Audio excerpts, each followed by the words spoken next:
housing element. We'll take a deep breath there. Something that we started pre-COVID, and something we thought we would have had accomplished in 2023. Unfortunately, did not go as we expected. Obviously, not because of us.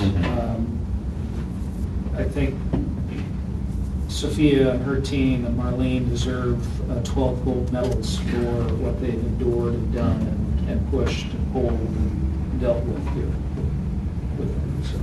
Yeah, so a lot of the ambitious work plan that we thought we could take on in 2023, I think was affected because of the work Sophia and her team had to spend on the housing element. There's just a lot of back and forth. There's a lot of work that goes on. On a side note, we provided some comments on the RENA reform. We want to engage through our lobbyists on some changes we'd like to see in the review process.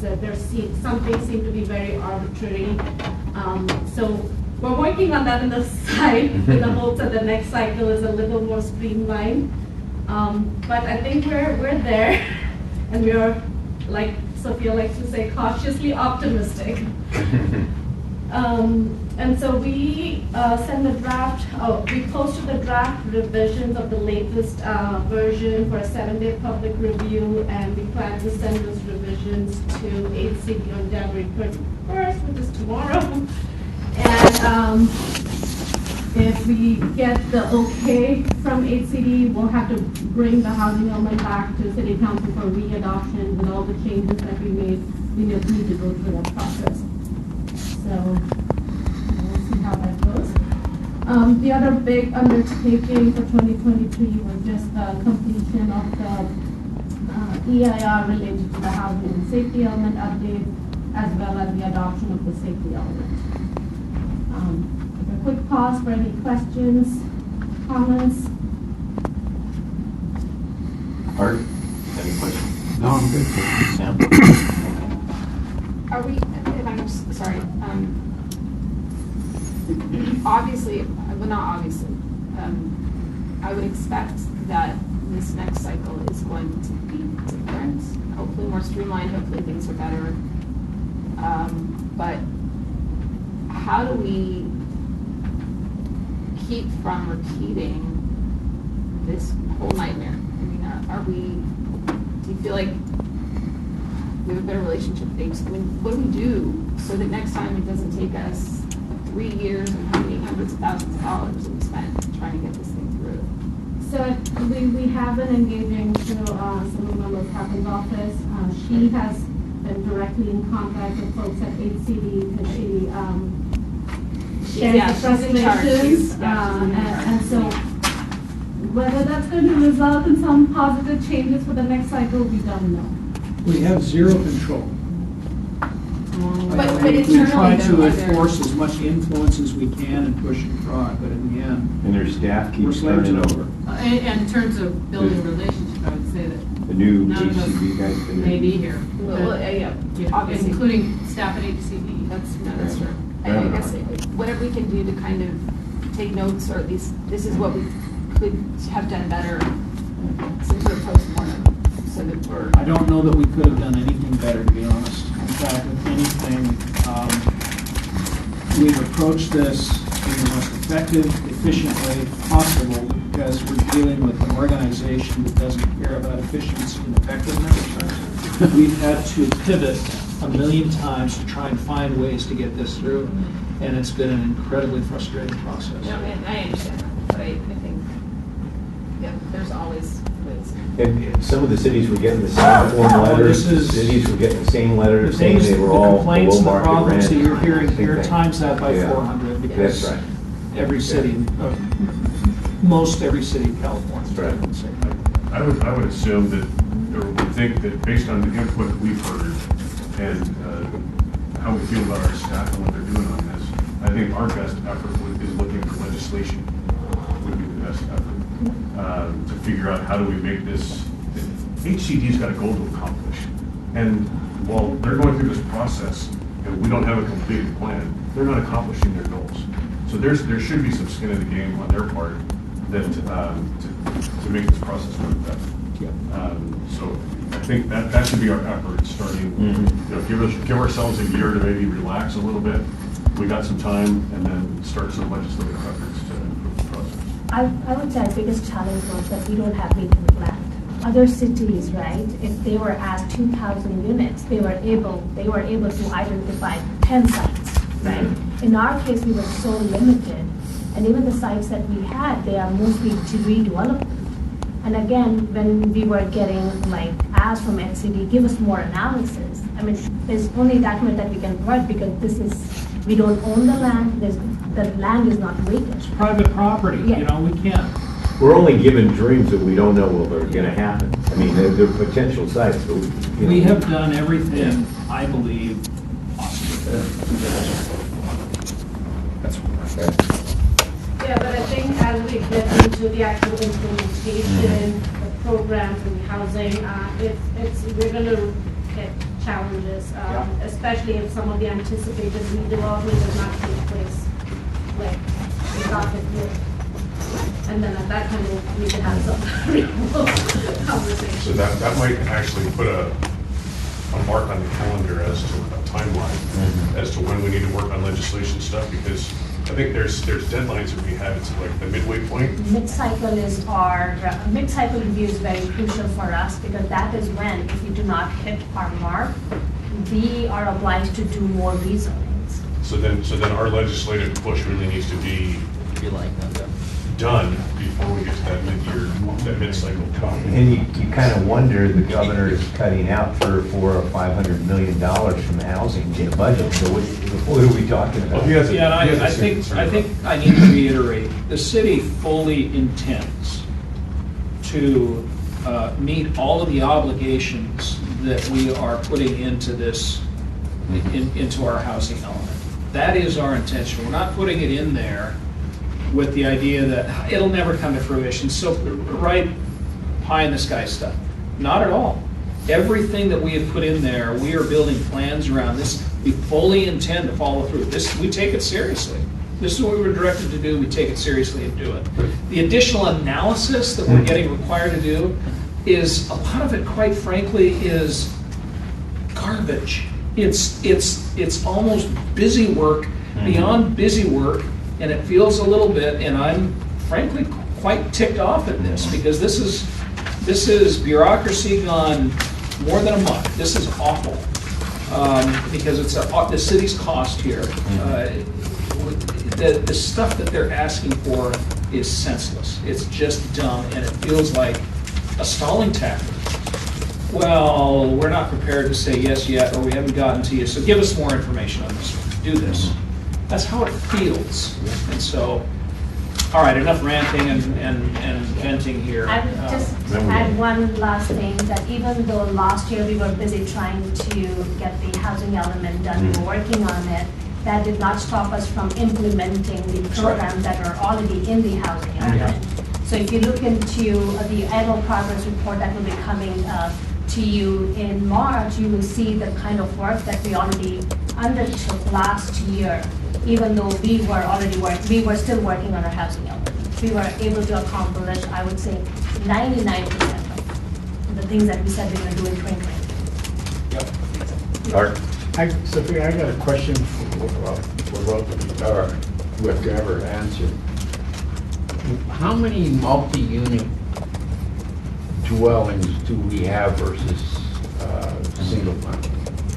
Do we know? Don't remember. Percentage-wise, perhaps? Of course, single family is the percentage of single family homes are more. I think it's in the housing element, I just can't remember right now, but I can give that to you. Well, that, and then compared to other cities, where do we stand? Are we, rhetorical question, high, low, where? Our single family and a multifamily are very close in terms of just numbers, compared to some other cities which are exclusively zoned for single family. We have a very good balance of multifamily and single family, and that's how PDAC cost is designed and planned cost for city. I mean, to help everyone, it's like the one size fits all Yeah, Well, that's the and- problem. You yeah. know, when you're trying to compare us with cities that have lots of developable land and Yes, ability to correct. annex versus cities that are developed out and are all single family versus cities that are developed out and they're mostly multifamily. Well, then you're I at think throw us all in the 60%, same bucket. Anyway. 60% of your land in Foster City is HOA. And that is one Yeah, thing. so that's a big thing. We kept presenting to HCD that in comparison to other cities where the segregation was very much far, our city was based on the principle that integration is, Right. is an integral part of the master plan community. Mhm. Yeah, so that's something ongoing. We hope to kind of go on the housing element certification soon. But other initiatives or accomplishments rather is just extensive work in just resources, webpage of housing legislation. That was also Pia's team, providing a training study session with the help of the city attorney's office on new state laws. That was something that was done last year. The density bonus ordinance was updated. Also, there's a dedicated webpage now for funding resources for housing. And another, with Nori on board, one of the big undertakings was just monitoring of BMR units, on-site audits, which we really didn't have the resource or bandwidth to do in the past. And so, as you all know, even though this was not in our work plan for 2023, this was important in just doing an overhaul of our BMR guidelines, updating chapter 17.90 of the municipal code. All of this was accomplished this past year. We also made sure that all our 22 workforce housing were fully leased by 2023. We continue to pivot and adapt as we found out that certain units were more challenging to lease out than other units. And just the housing pages, John, back to your question, I think there's a lot of information now there related to fair housing, tenant rights, discrimination, landlord disputes, so all those resources are available now on the city's website.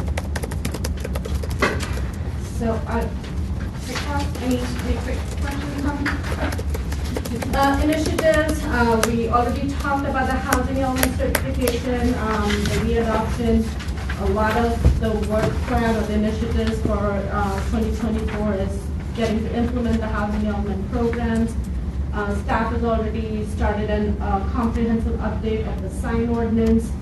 And there's all these other state mandated code updates, building code updates, things that we're going to have to take over in 2024.